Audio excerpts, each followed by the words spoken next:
Hello everyone, welcome to Narmada academy of education. मैं हूं सागर पाटिल और एमपीपीएससी के प्री एग्जामिनेशन के लिए काफ़ी कम दिन बाकी है, अभी शायद 20 डेज़ ही बाकी है। तो उसके लिए मैं आप लोगों से स्ट्रैटेजी शेयर कर रहा हूं कि किस तरीके से आप अपने जो स्कोर है उसको नियर अराउंड आप 80 तक बूस्ट कर सकते हैं, है ना। कुछ टिप्स है जिसको आप लोगों को देख लेना चाहिए, जिसका आपका जो स्कोर है थोड़ा सा बढ़ जाएगा। तो शुरुआत करते हैं।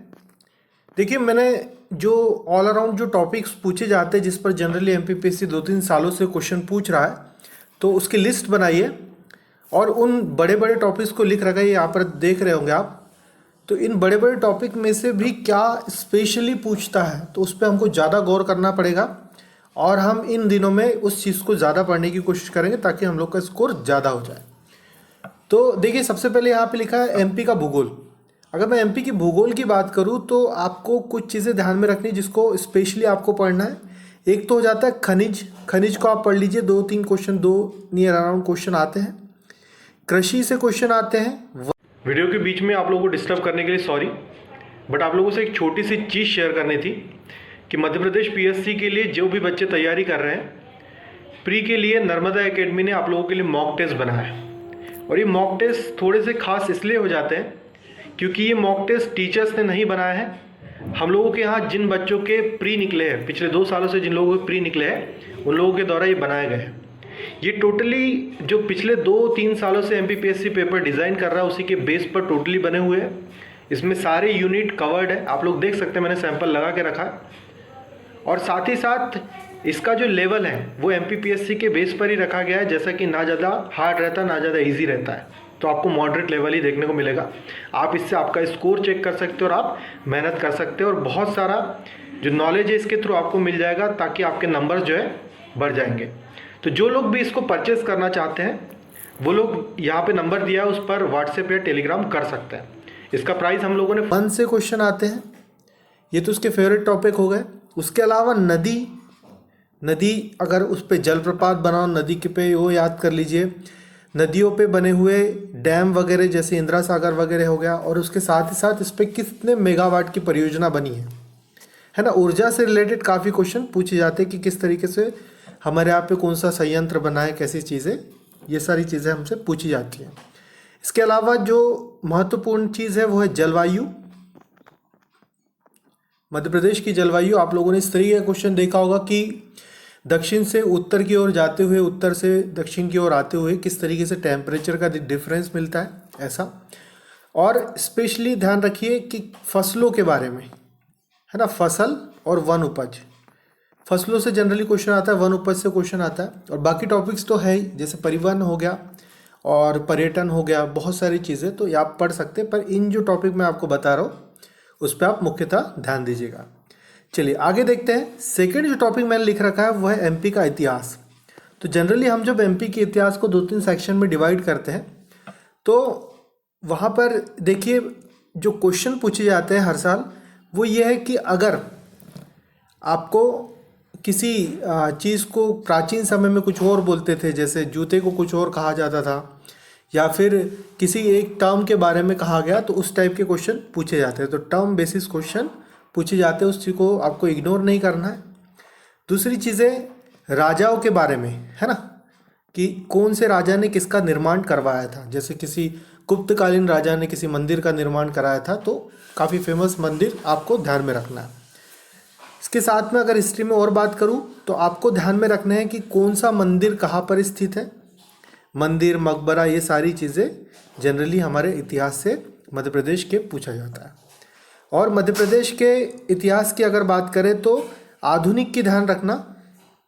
आधुनिक में जनरली जो वो क्वेश्चन पूछा करते हैं वो पूछते हैं विद्रोह से, कि जैसे हमारे यहाँ पर भोपाल में विद्रोह हुआ था, बुंदेला विद्रोह हुआ था, और चंपारण बोल रहा हूँ।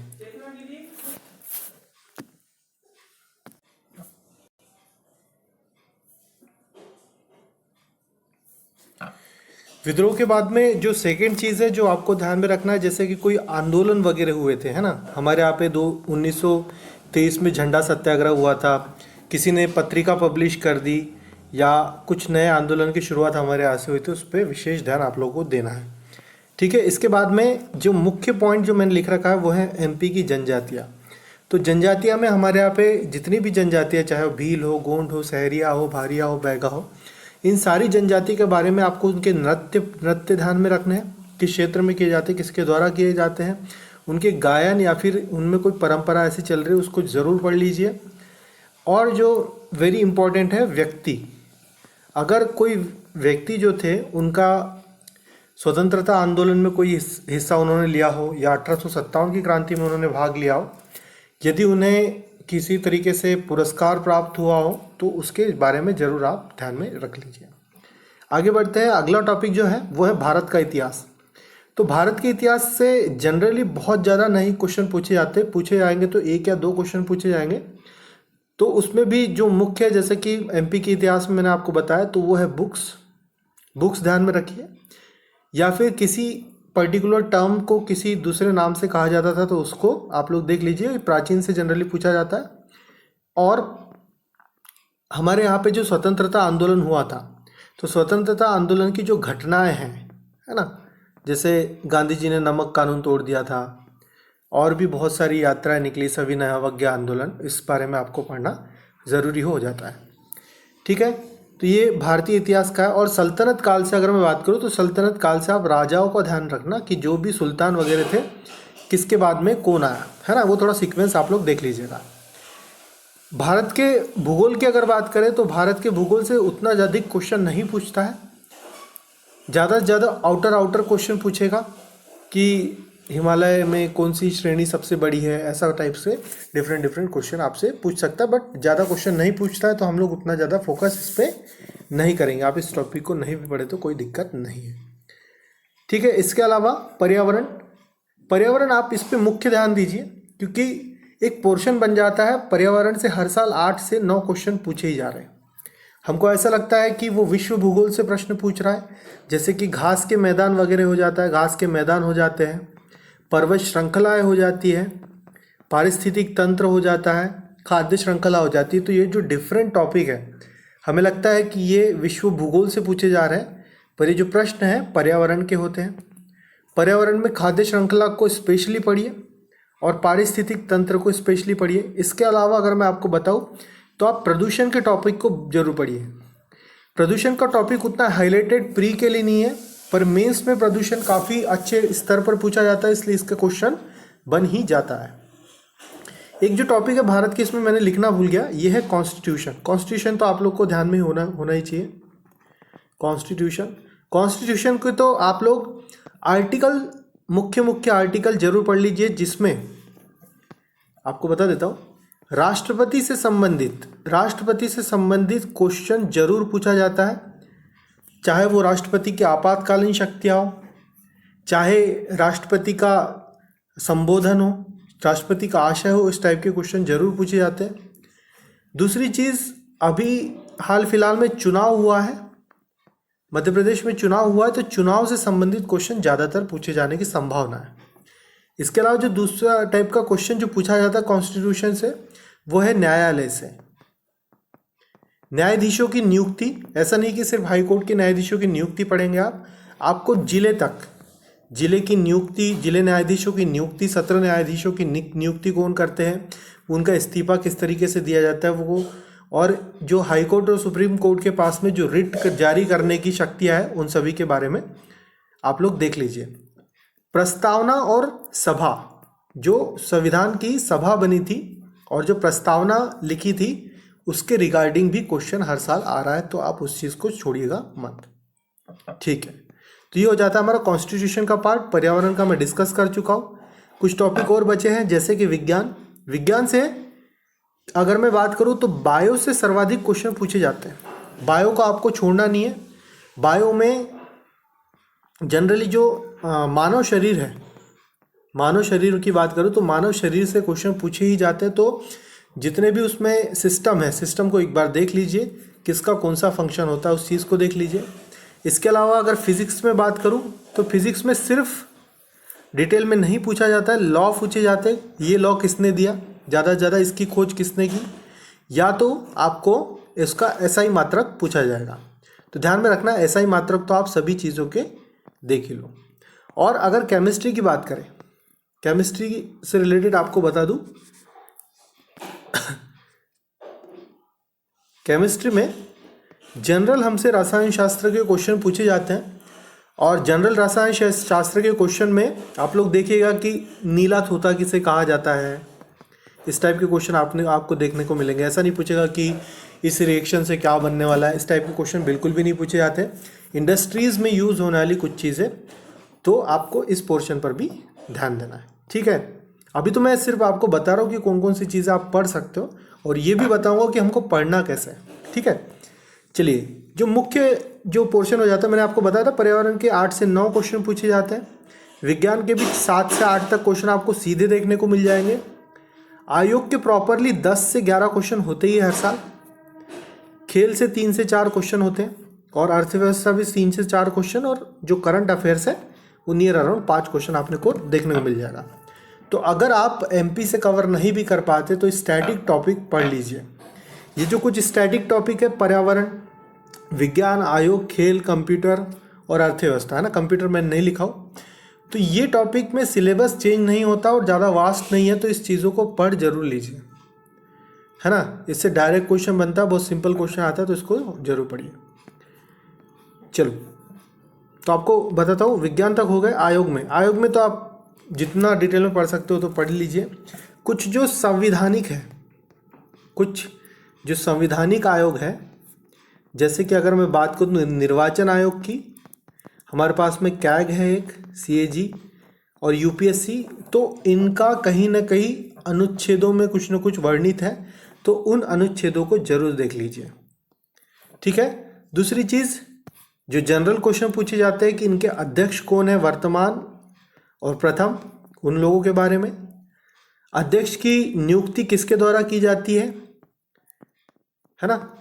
ये जो आयोग है अपनी रिपोर्ट किसे देते हैं, इन्हें हटाया किस तरीके से जा सकते हैं, जो जनरल क्वेश्चन है उसको जरूर आप लोग देख लीजिए।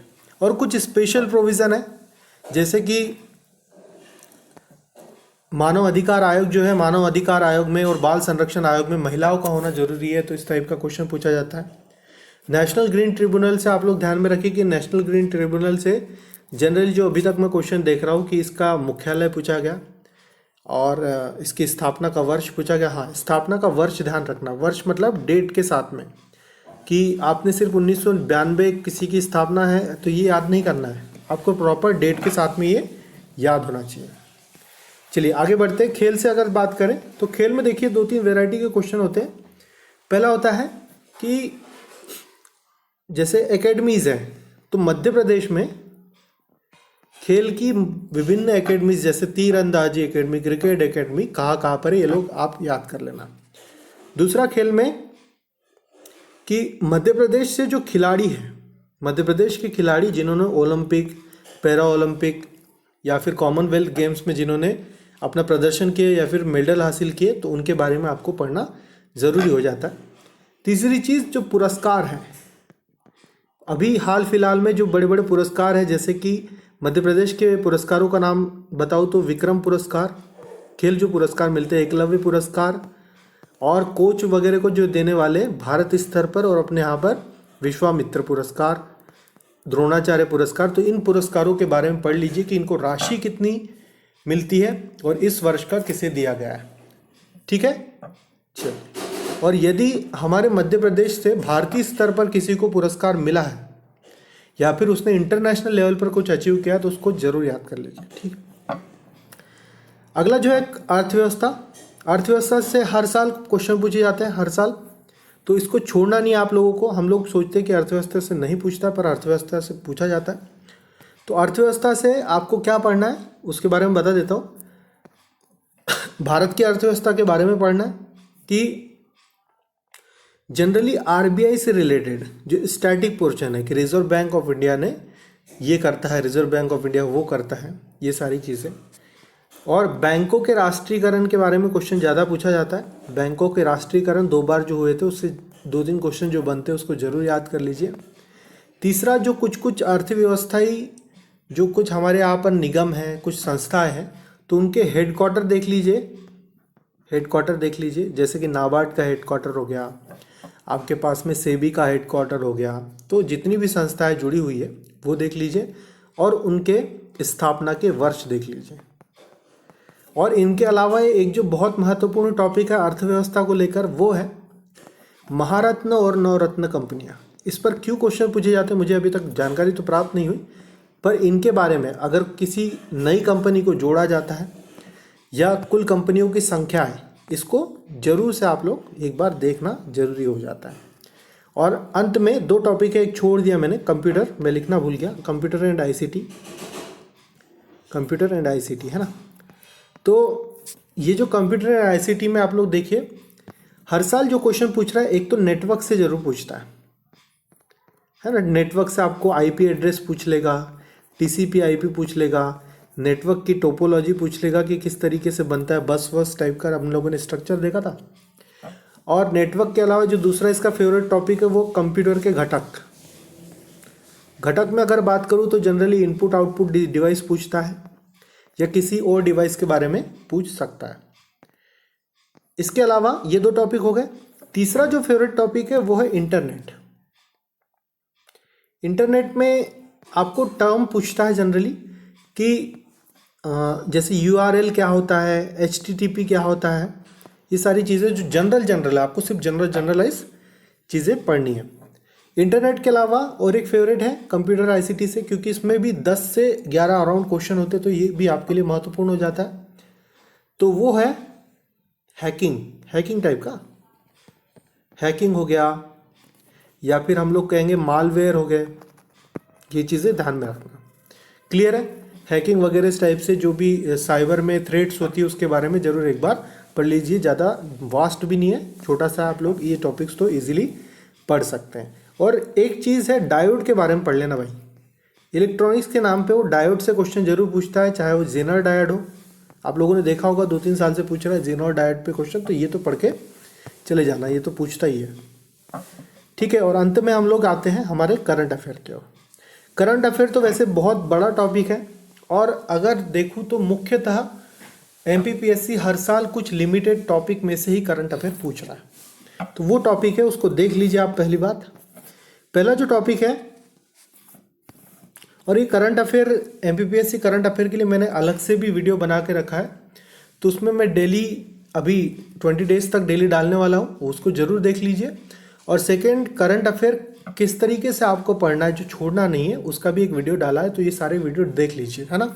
अप्रॉक्स आपको 6 से 7 नंबर का सीधा सीधा फ़ायदा यहाँ पर हो जाएगा। हम लोग छोटी चीज़ों को नहीं छोड़ सकता, ठीक है, क्योंकि कट ऑफ हमको क्लियर करना है। और कट ऑफ से रिलेटेड भी मैंने आप लोगों के लिए वीडियो बना रखा है, तो उसको भी आप जरूर जाकर देख लीजिए, उसके हिसाब से तैयारी करिए। करंट अफेयर में अगर आपसे बात करूं तो करंट अफेयर में हम लोगों को ध्यान में रखना है, पहली चीज़ योजनाएं। अगर योजनाएं में कोई उद्घाटन हुआ हो, किसी की शुरुआत हुई हो, या उसके लिए जो राशि दी जाती है, जैसे प्रधानमंत्री आवास योजना में राशि वगैरह दी जाती है, मध्य प्रदेश में लाडली बहना योजना, ये सारी चीज़ें, योजनाओं को बहुत अच्छे से पढ़ लीजिए। कम से कम 2 क्वेश्चन तो डायरेक्टली पूछे जाते हैं, मध्य प्रदेश के भी और हमारे प्रधानमंत्री या फिर भारतीय स्तर पर बनाई गई योजना के बारे में। दूसरी चीज़, मध्य प्रदेश में कोई बड़ी चीज़ हुई हो, जैसे कुछ उद्घाटन हुआ हो किसी मूर्ति का, मंदिर का, किसी परियोजना का, तो उसको भी आप लोग, तो ये जो टॉपिक है मंदिर, आप लोग मंदिर वगैरह जिसका भी अनावरण किया गया हो, कुछ मूर्ति जैसे ओमकारेश्वर में बन गई हो, जैसे योगी आदित्यनाथ बोल रहा हूँ, आदि शंकराचार्य जी की जो मूर्ति बनी ओमकारेश्वर में, तो आप लोग उसको देख लीजिए, उसके बारे में डिटेल पढ़ लीजिए। मुख्य जो चीज़ है, और अगर मैं बात करूँ तो मध्य प्रदेश से अगर किसी व्यक्ति को पद्मश्री मिला है तो उसके बारे में डिटेल जरूर पढ़ लीजिए। पद्मश्री, पद्म विभूषण या किसी भी प्रकार का जो हाईएस्ट अवार्ड है वो मिला है, तो उस व्यक्ति के बारे में जरूर पढ़ लीजिए। और मुख्यतः जनजाति में अगर किसी भी व्यक्ति को किसी तरीके का पुरस्कार प्राप्त हुआ है या कोई जनजाति से रिलेटेड बड़ी घटना हुई, तो उसके बारे में ज़रूर आप पढ़ लीजिए। तो ये थे टॉपिक, और इसके साथ ही साथ किस तरीके से क्वेश्चन पूछे जाते हैं उसके बारे में आपको डिटेल में बताया। अब इतना सारा तो आप लोग पढ़ लोगे, पर इतना सारा पढ़ना कैसे है, तो देखिए अभी बचा है टाइम है कम, तो आप लोग को छोटा सा सजेशन दे देता हूँ कि आप लोग बहुत सारे पैसेजेस के या फिर बहुत सारे कंटेंट के पीछे मत भागो कि अभी आप सोचोगे कि मैं बहुत सारा कंटेंट पढ़ लेता हूँ, कॉन्स्टिट्यूशन उठा के पढ़ लेता हूँ। ये सारी चीज़ें मत करो। आप क्या करो, जितने भी टॉपिक मैंने बताया उसके बारे में आपको पढ़ना है क्वेश्चंस। आप डिफरेंट वेबसाइट पे जाकर या फिर जो भी आपके पास मटेरियल अवेलेबल है उससे रिलेटेड फैक्चुअल क्वेश्चंस या फिर जितना ज़्यादा क्वेश्चंस आप लोग रीड कर सकते हो, ये हर एक टॉपिक से उतना ज़्यादा क्वेश्चन आप लोग रीड कर लो, क्योंकि यही वे है, यही जो तरीका है क्वेश्चन आस्किंग का ही तरीका होता है एमपीपीएससी में। तो हम लोग उसी तरीके से मेहनत करेंगे तो ज़्यादा स्कोर को बूस्ट कर सकते हैं। और जो दूसरा जो डाउट है स्कोर कैसे बढ़ाएंगे, तो वही चीज़ जो मैंने आपको बताया कि आपको क्वेश्चंस बहुत ज़्यादा अधिक मात्रा में लगाना है। और जो सेकंड चीज़ है आपको जो ध्यान में रखना है स्कोर बढ़ाने के लिए, वो है मॉक टेस्ट, है ना। तो मॉक टेस्ट की डिटेल तो मैंने आपको बता दी है कि किस तरीके से हम लोगों ने जो मॉक टेस्ट बनाया है, तो उसको भी आप लोग देख लीजिए। और मॉक टेस्ट को अभी रेगुलर बेसिस पे 2-2 दिन के गैप में दीजिए और अपने आप को एनालिसिस करिए और हर बार और इम्प्रूवमेंट के साथ में और क्वेश्चन रीड करके पढ़िए।